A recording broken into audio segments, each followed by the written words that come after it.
ತಮ್ ನಮ್ ನನ್ನಿ ಮನಸ್ಸು ಮಿಡಿಯುತ್ತಿದೆ.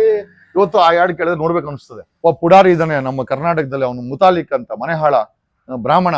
ಅವ್ನು ನಮ್ಮ ಶೂದ್ರ ಹುಡುಗರಿಗೆಲ್ಲ ಏನೋ ಕೊಳ್ಳಿ ಬರ್ಜಿಗಳು ಕೊಡೋದು, ಗಂಟ್ರೆನಿಗಳು ಕೊಡೋದೆಲ್ಲ ಮಾಡ್ತಾನೆ, ಮನೆಹಾಳ್ ಕೆಲಸ. ಒದ್ದು ಒಡೆ ಹಾಕ್ಬೇಕು ಅವನನ್ನ. ನಮ್ ಮೆರಿಟು ಗೋಲ್ಡ್ ಮೆಡಲಿಸ್ಟ್ ಏನು ಇಲ್ಲ ನಮ್ದು, ಜಸ್ಟ್ ಪಾಸ್. ನನ್ ಜೊತೆ ಗೋಲ್ಡ್ ಮೆಡಲಿಸ್ಟ್ ತಗೊಂಡ್ರಲ್ಲ ಬೇರೆ ಕೆಲಸ ಮಾಡ್ತಾವ್ರೆ. ನಾವು ನೋಡಿದ್ರೆ ಕರ್ನಾಟಕ ಗ್ರೂಪ್ ಆಗ್ತಾ ಇದೀವಿ. ಡಿಗ್ರಿಗೆ ಬಂದಾಗ ಪ್ರಪೋಸಲ್ ಮಾಡಿದ್ಲು. ಸೊ ಅಷ್ಟೊತ್ತಿಗೆ ಒಂದ್ 2 ವರ್ಷ ಅವ್ರ ಜೊತೆ ಓಡಾಡಿ ಆಮೇಲೆ ಹಿಂಗೆ ಗರ್ಲ್ ಫ್ರೆಂಡ್ ಚೇಂಜ್ ಆಗ್ತಾ ಬಂತು. ಅಂದ್ರೆ ನಾಟಿ ಒಂಥರ ನಾಟಿ ಬೋಟಿ ಎಲ್ಲ ಈ ತರ ಕಾಮಿಡಿಗಳು. ಮಕ್ಳಿದ್ದಾರೆ, 2 ಮಕ್ಕಳು. ಓಕೆ, ಇಲ್ಲೇ ಇರೋದಾ ಈಗ? ಇನ್ನೆಲ್ಲಿ ಮುಳುಗಾಕದು ಸರ್, ಮನೇಲೆ ಮುಳುಗಬೇಕಲ್ಲ, ಕಾಡೆಲ್ಲ ಮುಳುಗಾಕಾಗತ್ತೆ ಅವ್ರನ್ನ. ಇಲ್ಲ ಸರ್, ಅದೇ ಹೇಳಿದ್ರಿ ಸರ್, PUC ಬಗ್ಗೆ ಬಂದಿದ್ದೆ ನಾನು. PUC ಹುಡುಗ ಹೆಂಗೆ ಸರ್? ಜಗದೀಶ್ ಅಷ್ಟೇ ಈಗ? ಇಲ್ಲ, ಜಗದೀಶ್ ತುಂಬಾ ಸೈಲೆಂಟು. ಸ್ಕೂಲ್ಗೆ ಸೈಲೆಂಟ್ ಇದ್ರ ಸರ್? ಹೌದು, ಈಗ ವೈಲೆಂಟು. ಈಗ ವೈಲೆಂಟ್, ಅವಾಗ ಸೈಲೆಂಟು. Okay okay. ಓದೋದ್ರಲ್ಲಿ ಸರ್? ಓದೋದ್ರಲ್ಲಿ ಒಂದು ಆವರೇಜ್, ಒಂದು ಫಸ್ಟ್ ಕ್ಲಾಸ್ ಸ್ಟೂಡೆಂಟು. LLB ಅಷ್ಟೇ, ಜಸ್ಟ್ ಪಾಸ್. ನಾನು ನಮ್ ಮೆರಿಟು ಗೋಲ್ಡ್ ಮೆಡಲಿಸ್ಟ್ ಏನು ಇಲ್ಲ ನಮ್ದು, ಜಸ್ಟ್ ಪಾಸ್. ನನ್ ಜೊತೆ ಗೋಲ್ಡ್ ಮೆಡಲಿಸ್ಟ್ ತಗೊಂಡ್ರಲ್ಲ ಬೇರೆ ಕೆಲಸ ಮಾಡ್ತಾವ್ರೆ. ನಾವು ನೋಡಿದ್ರೆ ಕರ್ನಾಟಕ ಗ್ರೂಪ್ ಆಗ್ತಾ ಇದೀವಿ. ಅದನ್ನ ಇದೇನು ಸರ್, ಅದ್ರ ಜೊತೆಗೆ ಹೇಳಿದ್ರಿ ಸರ್, ಈಗ PUC ಏನೋ ಲವ್ ಆಯ್ತು ಅಂತ ಹೇಳಿದ್ರಿ ಸರ್? ಇಲ್ಲ, ಲವ್ 8th ಸ್ಟ್ಯಾಂಡರ್ಡ್ ಆಗ್ತಾ ಇದೆ, ಏನ್ ಮಾಡಕ್ಕಾಗ್ತದೆ. ಓ ಇದೆ, ಅವ್ಳು ಸರಿತಾ ಅಂತ ಗರ್ಲ್ ಫ್ರೆಂಡ್ ಇದ್ಲು. ನಾವು ಅವಳನ್ನ ನೋಡಿ 8th ಸ್ಟ್ಯಾಂಡರ್ಡ್ ಅವಳು ನಾವು ಅವಳನ್ನ ನೋಡಿರಿ, ಅವಳು ನಮ್ಮನ್ನ ನೋಡಳು. ಅವಳು ಡಿಗ್ರಿಗೆ ಬಂದಾಗ ಪ್ರಪೋಸಲ್ ಮಾಡಿದ್ಲು. ಸೊ ಅಷ್ಟೊತ್ತಿಗೆ ಒಂದ್ 2 ವರ್ಷ ಅವ್ರ ಜೊತೆ ಓಡಾಡಿ ಆಮೇಲೆ ಹಿಂಗೆ ಗರ್ಲ್ ಫ್ರೆಂಡ್ ಚೇಂಜ್ ಆಗ್ತಾ ಬಂತು. ಮ್ಯಾರೇಜ್ ಆಗಿತ್ತು ಸರ್? ನೀವು ಮ್ಯಾರೇಜ್ ಆಗಿದ್ದು 2002 ನಲ್ಲಿ. ಅವಾಗ ನೀವು ದೊಡ್ಡ ಕಾಂಟ್ರಾಕ್ಟ್ ನಾವು ಒಂದು ಸಣ್ಣ ಪುಟ್ಟ ಮಾಡ್ತಾ ಇದೀವಿ sir. We were upcoming growing business man ಆಗಿದ್ವಿ. ಅಂದ್ರೆ ಈಗ ದುಡ್ಡು ಬರ್ತಾ ಇದೆ ಅಂದ್ರೆ ನಿಮಗೆ ಲಾ ಯಾಕೆ ಓದ್ಬೇಕು ಅನಿಸ್ತು ಸರ್ ಮತ್ತೆ? ಇಲ್ಲ, ಅದು ಏನಂತಂದ್ರೆ, ನಿಮ್ಮ ಹತ್ರ ಎಷ್ಟೇ ದುಡ್ಡು ಇರ್ಲಿ, ಕರ್ಗೆ ಹತ್ರ ದುಡ್ಡಿದೆ, ಆದ್ರೂ ಕೂಡ ಟೀ ಮಾರ್ತಾ ಇದ್ದಂತ ಪ್ರಧಾನಿ ಭಯ ಬೀಳ್ತಾರೆ. ಸೊ ಅಧಿಕಾರ ಇಂಪಾರ್ಟೆಂಟ್ ಅಲ್ವಾ? ಹಾಗಾಗಿ ದುಡ್ಡು ಎಷ್ಟೇ ಇರ್ಬೋದು, ವ್ಯಕ್ತಿತ್ವ, ಪವರ್ ತುಂಬಾ ಇಂಪಾರ್ಟೆಂಟ್. ಸೊ ಪವರ್ ವಿಚಾರ ಬಂದಾಗ ಲಾಯರ್ಸ್ ಆರ್ ಪವರ್ಫುಲ್ ಅಂತ. ಒಂಥರ ಡಾನ್ಗಳಿದ್ದಂಗೆ ಅವರು, ಪೊಲೀಸರು ರೌಡಿಗಳಿದ್ದಂಗೆ, ಅವ್ರ ಮೇಲೆ ಡಾನ್ಗಳಿದ್ದಂಗೆ. ಸೊ ಹಾಗಾಗಿ ಲಾ ಓದಿಸ್ಬೇಕು ಅನ್ನಿಸ್ತು. ಅಂಡ್ ಅಫ್ ಕೋರ್ಸ್ ನಾನು ಸಂತೋಷ್ ಹೆಗ್ಡೆ ಅವ್ರನ್ನ ತುಂಬಾ ಫಾಲೋ ಅಪ್ ಮಾಡ್ತಾ ಇದ್ದೆ. ಮುಂಚೆ ವೆಂಕಟಾಚಲ ಅವ್ರನ್ನ ಫಾಲೋ ಅಪ್ ಮಾಡ್ತಿದ್ದೆ. ಭ್ರಷ್ಟಾಚಾರದ ವಿರುದ್ಧ ಸಾಕಷ್ಟು ಧ್ವನಿ ಎತ್ತಿದ್ದೆ. ನನ್ಗೆ ಅರವಿಂದ್ ತುಂಬಾ ಇಷ್ಟ, ಅಣ್ಣಾ ಹಜಾರೆನ ಫಾಲೋ ಅಪ್ ಮಾಡ್ತಾ ಇದ್ದೆ. ಜಯಪ್ರಕಾಶ್ ನಾರಾಯಣ್ 77 ಎಮರ್ಜೆನ್ಸಿನ ಒಂದಷ್ಟು ಫಾಲೋ ಅಪ್ ಮಾಡ್ತಾ ಇದ್ದೆ. ನಮ್ಮ ಪ್ರೀ ಇಂಡಿಪೆಂಡೆಂಟ್ ಮೂವ್ಮೆಂಟ್ ಅಲ್ಲಿ ಉಧಮ್ ಸಿಂಗು, ಭಗತ್ ಸಿಂಗು, ಚಂದ್ರಶೇಖರ್ ಆಜಾದ್ ಇವರೆಲ್ಲ ಹೋರಾಟಗಳು ನೋಡಿದಾಗ, ನಮಗೋಸ್ಕರ ಪ್ರಾಣನೇ ಬಿಟ್ರು, ಮಾನನ ಬಿಟ್ರು, ಎಲ್ಲದನ್ನು ಬಿಟ್ರು. ನಾವೇನೋ ಸಣ್ಣ ಪುಟ್ಟ ಇದನ್ನ ಸೆಟರೇಟ್ ಮಾಡ್ಕೊಳಕ್ಕೆ ಸಮಾಜದಲ್ಲಿ ಏರಿಳಿತಗಳು ಆಗ್ತಾ ಇರ್ತಾವಲ್ಲ, ಸೊ ಅದನ್ನ ಬದಲಾವಣೆ ಮಾಡಕ್ಕೆ ನಾವೆಲ್ಲ ಒಂದು ವಾಯ್ಸ್ ಮಾಡ್ಬೇಕು ಅಂತ ಅವೆಲ್ಲ ಪ್ರೇರೇಪಣೆ. 16 ಚಪ್ಪಲಿ ಹೊಲಿತಾ ಇದ್ದಂತ ಒಬ್ಬ ಅಬ್ರಹಾಂ ಲಿಂಕನ್ ಆ ದೇಶಕ್ಕೆ ರಾಷ್ಟ್ರಪತಿ ಆಗ್ತಾನೆ. ಈಗ ನಮ್ ದೇಶದಲ್ಲಿ ಏನ್ ಮಾಡ್ಲಿಕ್ಕೆ ಆಗಲ್ಲ. 28 ವರ್ಷ ಜೈಲಲ್ಲಿ ಇದ್ದಂತ ನೆಲ್ಸನ್ ಮಂಡೇಲಾ ಆ ದೇಶಕ್ಕೆ ರಾಷ್ಟ್ರಪತಿ ಆಗ್ತಾರೆ, ಸಾಯೋವರೆಗೂ ರಾಷ್ಟ್ರಪತಿಯಾಗಿ ಉಳಿತಾರೆ ಅವರು. ಸೊ ಎಂತ ವ್ಯಕ್ತಿತ್ವಗಳು. ಚಿ ಗೆವಾರೋ, ಕ್ಯೂಬಾದ ಒಬ್ಬ I think president prime minister ಗೊತ್ತಿಲ್ಲ, ಅಮೆರಿಕನ್ ಎದುರಾಕೊಂಡು ಆ ದೇಶಕ್ಕೆ ರಾಷ್ಟ್ರಪತಿನೋ ಪ್ರೈಮ್ ಮಿನಿಸ್ಟರ್ ಆಗ್ತಾರೆ. ಸೊ ವ್ಯಕ್ತಿತ್ವಗಳು ಬೇಜಾನ್ ಇದೆ, ನಾವು ಬೆಳೆಸ್ಕೊಳ್ಬೇಕು ಅಂತ ಅಷ್ಟೇ. ನಾವು ಬೆಳೆಸ್ಕೊಂಡ್ರೆ ತುಂಬಾ ಇಂಪಾರ್ಟೆಂಟ್ ಆಗುತ್ತೆ.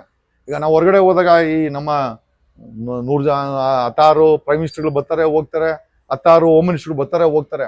ಹೊರಗಡೆ ಹೋದಾಗ ನಾವ್ ಹೇಳೋದೇನು ಅಂತಂದ್ರೆ, I come from the land of Buddha ಅಂತ ಹೇಳ್ತೀವಿ, I come from the land of Vivekananda ಅಂತೀವಿ, I come from the land of Gandhi ಅಂತ ಹೇಳ್ತೀವಿ. ಗಾಂಧಿ ವೆರಿ ಫೇಮಸ್ ಅವರ ನಾನ್ ವೈಲೆನ್ಸ್ ಮೂವ್ಮೆಂಟ್ಗೆ. ಸೊ ನಮ್ಮಲ್ಲಿ ತುಂಬಾ ದೊಡ್ಡ ವ್ಯಕ್ತಿತ್ವಗಳಿದೆ. ಹಾಗಾಗಿ ನಮಗ್ ನಾವೇ ಮರ್ತೋಗ್ಬಿಟ್ಟಿದೀವಿ. ಇವತ್ತಿನ ಸುಳ್ಳು ರಾಜಕಾರಣಿಗಳ ಜೊತೆ ಬರೀ ಧರ್ಮ ಜಾತಿ ಹೆಸರುಗಳಲ್ಲಿ ನಾವು ಮುಳುಗೋಗಿದ್ದೀವಿ. ಇವತ್ತಿನ ಯುವಕರುಗಳಿಗೆ ಜಾತಿ ಧರ್ಮದ ಹೆಸರಲ್ಲಿ ನಶೆಯನ್ನ ತುಂಬ್ತಾ ಇದ್ದಾರೆ. ಅವರು ದಾರಿ ತಪ್ಪಂಗೆ ಮಾಡ್ತಾ ಇದ್ದಾರೆ. ಒಬ್ಬ ಪುಡಾರಿ ಇದ್ದಾನೆ ನಮ್ಮ ಕರ್ನಾಟಕದಲ್ಲಿ, ಅವನು ಮುತಾಲಿಕ್ ಅಂತ, ಮನೆಹಾಳ ಬ್ರಾಹ್ಮಣ. ಅವ್ನು ನಮ್ಮ ಶೂದ್ರ ಹುಡುಗರಿಗೆಲ್ಲ ಏನೋ ಕೊಳ್ಳಿ ಬರ್ಜಿಗಳು ಕೊಡೋದು, ಗಂಟ್ರೆನಿಗಳು ಕೊಡೋದೆಲ್ಲ ಮಾಡ್ತಾನೆ, ಮನೆಹಾಳ್ ಕೆಲಸ. ಒದ್ದು ಒಡೆ ಹಾಕ್ಬೇಕು ಅವನನ್ನ. ಸೊ ಇಂಥ ವ್ಯಕ್ತಿತ್ವಗಳನ್ನ ಹೊರಡೆ ಹಾಕ್ಬೇಕಂದ್ರೆ ಅವ್ರು ಯಾರು ನೋಡಪ್ಪ, 2nd PUC ನೀವು ಸೈನ್ಸ್ ಮುಗಿಸಿ ಶಾರ್ಟ್ ಸರ್ವಿಸ್ ಕಮಿಷನ್ಗೆ ಹೋಗಿ ಡಿಫೆನ್ಸ್ಗೆ ಹೋಗಿ ಆಫೀಸರ್ ಆಗಿ ಅಂತ ಹೇಳ್ಕೊಡಲ್ಲ. ಬರ್ರೋ ನಮ್ಮನ್ನ ಯಾರೋ ಮುಟ್ಟಿದ್ರೆ ಗನ್ ಹೇಳ್ಕೊಡ್ತೀನಿ. ಇವನೇನು ಪೊಲೀಸ್ ಅಕಾಡೆಮಿ ಚೀಫ್ ಇವನು ಮುತಾಲಿಕ್? ಇವನೇ ಒಬ್ಬ ಆರೋಪಿ, ಒಂದಷ್ಟು ಕೇಸ್ಗಳು ಇವನ ಮೇಲೆ. ಅಥವಾ ಡಿಫೆನ್ಸ್ ಅಕಾಡೆಮಿ ಇವನ್ ಚೀಫ್ ಇವನು? ಏನಿಲ್ಲ. ಇವತ್ತಿನ ಯುವಕರುಗಳಿಗೆ, ಅದು ನಮ್ಮ ಶೂದ್ರ ಹುಡುಗರಿಗೆ, ಅವ್ರಿಗೆ ಗೊತ್ತಾಗಲ್ಲ, ಮಾಡಲ್ಲ. ಯಾರು ಸೊಪ್ಪು ಮಾರೋನು, ಪಾತ್ರೆ ಸಾಮಾನು ಮಾರೋನು ಮಕ್ಕಳನ್ನ ಕರ್ಕೊಂಬಂದಿವ್ನು, ಹಿಂದುತ್ವ ಅದು ಇದು ನಶೆ ತುಂಬಿ ಅವ್ರಿಗೆ ಗನ್ಗಳು ಕೊಟ್ಟು ಗೌರಿ ತರ ಯಾರು ಗುಂಡ್ ಹಾಕರೇನೋ, ಕಲಬುರಗಿ ತರ ಗುಂಡು ಹಾಕರೇನೋ, ಏನಾಗ್ತದೆ ಸಮಾಜ? ಏನ್ UP ಬಿಹಾರ್ ಮಾಡಕ್ ಕೊಟ್ಟಿದ್ದಾರೆ ಇವರೆಲ್ಲ. ಸೊ ಇಂಥ ವಿಚಾರಗಳೆಲ್ಲ ಮಾತಾಡಲ್ಲ. ಪೊಲೀಸರು ಸ್ವಲ್ಪ ಸ್ತಬ್ಧವಾಗ್ಬಿಡ್ತಾರೆ. ಅವ್ನು ಬ್ರಾಹ್ಮಣ ಅಂತೆ. ಬ್ರಾಹ್ಮಣ ಆದ್ರೆ ಏನ್ ಬೇಕಾದ್ರೆ ಮಾಡ್ಬೋದು ಇವನು. ನಮ್ಗೆಲ್ಲ ಒಳ್ಳೊಳ್ಳೆ ಬ್ರಾಹ್ಮಣರು ಫ್ರೆಂಡ್ಸ್ ಇದ್ದಾರೆ, ಬೇರೆ ವಿಚಾರ. ನನ್ನ ಜಾತಿ ಬಗ್ಗೆ ನನ್ಗೆ ಎಲ್ಲಾ ಜಾತಿನಲ್ಲೂ ಕನಿಷ್ಠರು ಒಳ್ಳೆಯವರು ಎಲ್ಲರೂ ಇದ್ದಾರೆ, ಬ್ರಾಹ್ಮಣರಲ್ಲೂ ಇದ್ದಾರೆ. ಬಟ್ ಒಬ್ಬ ಬ್ರಾಹ್ಮಣ ಶ್ರೇಷ್ಠ ಜಾತಿ ಅಂತ ಎಲ್ಲ ಹೇಳ್ತಾರೆ. ಅಂತ ಜಾತಿಲಿ ಹುಟ್ಟಿ ಈ ಹುಡುಗರಿಗೆ, ನಮ್ಮ ಶೂದ್ರ ಹುಡುಗರು ಕರ್ಕೊಂಬಂದು, ಬ್ರಾಹ್ಮಣರನ್ನ ಕರ್ಕೊಂಬರಲ್ಲ ಅವನು, ಶೂದ್ರ ಹುಡುಗರು ಕರ್ಕೊಂಬಂದು ಗನ್ ಟ್ರೈನಿಂಗ್ ಕೊಡೋದು. ಮನೆ ನೋಡಿ 25 ಜನ ಮೇಲೆ FIR ಆಗೈತೆ. ಬಾಗಲಕೋಟೆಯಲ್ಲಿ ಕೊಟ್ಟವನೇ ಟ್ರೈನಿಂಗು, ಆಮೇಲೆ ಸಮರ್ಥನೆ ಮಾಡ್ಕೊಂತಾನೆ ಅದನ್ನ. ಈ ಪೊಲೀಸರು ಅವನ್ನ ಗುಂಡ ಹಾಕ್ತಲ್ಲ, ಒಳ್ಳೆ ಹಾಕ್ಬೇಕು. ಸರ್, ಈಗೇನು ಎಲೆಕ್ಷನ್ ಅಂತ ಬರುತ್ತೆ, ಅಥವಾ ಈಗ ಜಾತಿ ಅಂತ ಬಂದೇ ಬರುತ್ತೆ ಎಲೆಕ್ಷನ್ ಟೈಮಲ್ಲಿ, ಈಗ ಇದರಲ್ಲಿ ಅಂದ್ರೆ ಇದು ಹೋಗೋದಿಲ್ವಾ ಅಂತ ಹೋಗ್ತಾ ಇದೆಯಲ್ಲ ಸರ್. ಈಗ ಒಕ್ಕಲಿಗರ ಬೆಲ್ಟ್ ಅಲ್ಲಿ ಕುಮಾರಸ್ವಾಮಿ ಮಗನ ಸೋಲಿಸಿದ್ರಲ್ಲ. ಈಗ ಇದು ನಮ್ಮ ಬೊಮ್ಮಾಯಿ ಮಗನ ಲಿಂಗಾಯತ್ರ ಬೆಲ್ಟು. ವ್ಯಕ್ತಿತ್ವ ಇಂಪಾರ್ಟೆಂಟ್ ಅಲ್ಲ ಅಲ್ಲಿ. ಜನ ಹೋಗ್ತಾರೆ. ಆ ಜಾತಿ ಧರ್ಮವನ್ನ ಹೋಗಲಾಡಿಸುವಂತ ವ್ಯವಸ್ಥೆಯನ್ನ, ಐ ಥಿಂಕ್ ರೂಪರೇಷೆಗಳನ್ನ ನಮ್ಮಂತ ಹೋರಾಟಗಾರರು, ಭಾಷಣಕಾರರು ಅಥವಾ ಸಮಾಜಕ್ಕೆ ಬುದ್ಧಿ ಹೇಳೋರು ಬರ್ಬೇಕಲ್ಲಿ. ಸರ್, ನೀವು ಬಿಗ್ ಬಾಸ್ಗೂ ಮುಂಚೆ ನಿಮ್ಮನ್ನ ಏನಂದ್ರೆ ಒಬ್ರು ಲಾಯರು, ಸ್ಟ್ರಿಕ್ಟ್ ಅಂತ ಅನ್ಕೊಂಡಿದ್ವಿ. ಬಿಗ್ ಬಾಸ್ಗೆ ಹೋದ್ಮೇಲೆ ನೀವು ಫುಲ್ ಏನಂದ್ರೆ ನಾಟಿ, ಒಂಥರ ನಾಟಿ ಬೋಟಿ ಎಲ್ಲ ಈ ತರ ಕಾಮಿಡಿಗಳು. ಹೇಗೆ ಸರ್ ಇದೆಲ್ಲ? ಯಾಕೆ ಸರ್ ಯಾವ ಸೀರಿಯಸ್ ಆಗಿ ಆಟ ಆಡಕ್ ಸತ್ತೋಗ್ಬೇಕ ನಾವು? ಬೇಡ, ಸ್ವಲ್ಪ ತಮಾಷೆ ನಾವು ಮಾಡೋಣ. ಇಲ್ಲ ನಾವು ನೋಡಿ ಸ್ಟ್ರಿಕ್ಟ್ ಅಂತ ಕರೆಕ್ಟು, ಬಟ್ ಹಂಗನ್ಬಿಟ್ಟು ಈಗ ನಾವು ಸಣ್ಣ ಹುಡುಗರ ಇದ್ದಾಗ ಎಲ್ಲ ಕಲ್ತ್ಕೊಂಡೆ ಬಂದಿದ್ವಿ ಮಟ್ಟಕ್ಕೆ. ಸೊ ಪ್ರೀತಿ, ಪ್ರೇಮ, ಪ್ರಣಯ ಎಲ್ಲರಲ್ಲೂ ಇದ್ದಿದ್ದೆ. ಓಕೆ, ಸಮಯ ಸಿಕ್ಕಿದಾಗ ಅವರು ತೋರ್ಪಡಿಕೆ ಮಾಡ್ತಾರೆ. ನಮ್ಮಲ್ಲಿ ಅಸಹ್ಯವಾದಂತ ಪ್ರೀತಿ ಪ್ರೇಮ ಎಲ್ಲ ಇಲ್ಲ. ನಮ್ಗೆಲ್ಲ ಸಭ್ಯವಾದಂಥದ್ದು. 4 ಜನ ಕೂತ್ಕೊಂಡು, ಈಗ ನೋಡಿ ಅಣ್ಣವರು ಫಿಲಮ್ ತಮ್ ನಮ್ ನನ್ನಿ ಮನಸ್ಸು ಮಿಡಿಯುತ್ತಿದೆ, ಇವತ್ತು ಆ ಹಾಡು ಕೇಳಿದ್ರೆ ನೋಡ್ಬೇಕು ಅನಿಸ್ತದೆ. ಫ್ಯಾಮಿಲಿ ಕೂತ್ಕೊಂಡು ನೋಡ್ಬೋದು.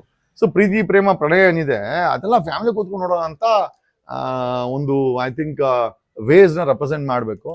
ಅದನ್ನ ನಾವು ಮಾಡಿದೀವಿ ಅಂತ ಅನ್ಕೊಂಡ್ವಿ. ನಾನು ಅಂಶ ಮಾಡಿದೀವಿ ಅಂತ ಅನಿಸ್ತು. ಅದಕ್ಕೆ ಜನ ರಿಸೀವ್ ಮಾಡ್ತಾರೆ. ನಾನು ಎಲ್ಲೇ ಅವ್ರು ಇವತ್ತು ಕೂಡ ಹಂಸ ಮೇಡಮ್ ಎಲ್ಲಿ ಅಂತ ಕೇಳ್ತಾರೆ. ಅವ್ರ ಗಂಡನ್ ಕೇಳಿ ನಾನು ಹೇಳ್ತೀನಿ, ನಾನು ಹೇಳಕ್ಕಾಗತ್ತೆ.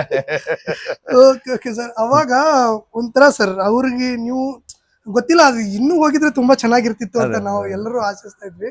ಇನ್ನೊಂದು ಸರ್, ಎಲ್ಲರಲ್ಲಿ ಡೌಟ್ ಬರ್ತಾ ಇರೋದು, ಇಷ್ಟು ಬೇಗ ಯಾಕೆ ಕಳ್ಸಿದ್ರು ಬಿಗ್ ಬಾಸ್ ಇಂದ? ಏನಾದ್ರು ನೀವು ಬಿಗ್ ಬಾಸ್ಗೆ ತಿರುಗಿ ಬೀಳೋ ಚಾನ್ಸಸ್ ಗಳು ಇತ್ತ ಅಂತ? ನೀವು ಬಿಗ್ ಬಾಸ್ ಅವ್ರನ್ನ ಕೇಳ್ಕೊಂಡ್ಬಿಟ್ಟು ಅಂದ್ರೆ ಇನ್ನೊಂದ್ ಸ್ವಲ್ಪ ದಿನ ಹೋಗಿದ್ರೆ ಬಿಗ್ ಬಾಸ್ ಸರಿ ಇಲ್ಲ, ಬಿಗ್ ಬಾಸ್ ಹಂಗೆ ನೀವೇ ಉಲ್ಟಾ ಹೊಡಿತೀರ ಅಂತ ಇರ್ಬೋದೇನೋ, ಗೊತ್ತಿಲ್ಲ, ನನಗಂತೂ ಗೊತ್ತಿಲ್ಲ. ಅದನ್ನ ನೀವು ಪ್ರಕಾಶ್ನೇ ಕೇಳ್ಕೊಬೇಕು. ಡೈರೆಕ್ಟರ್ ಪ್ರಕಾಶನ್ ಕೇಳಿದ್ರೆ ಯಾಕೆ ಕಳ್ಸು ಅಂತ ಅವರೇ ಹೇಳ್ತಾರೆ. ನನಗೆ ಗೊತ್ತಿಲ್ಲ ಸರ್. ಈಗ ಸರ್, ತಮ್ಮ ಫ್ಯಾಮಿಲಿಯಲ್ಲಿ ಯಾರು ಇರೋದು? ಗಂಡ, ನಾನು ನನ್ನ ವೈಫು, 2 ಮಕ್ಳಿದ್ದಾರೆ. 2 ಮಕ್ಕಳು.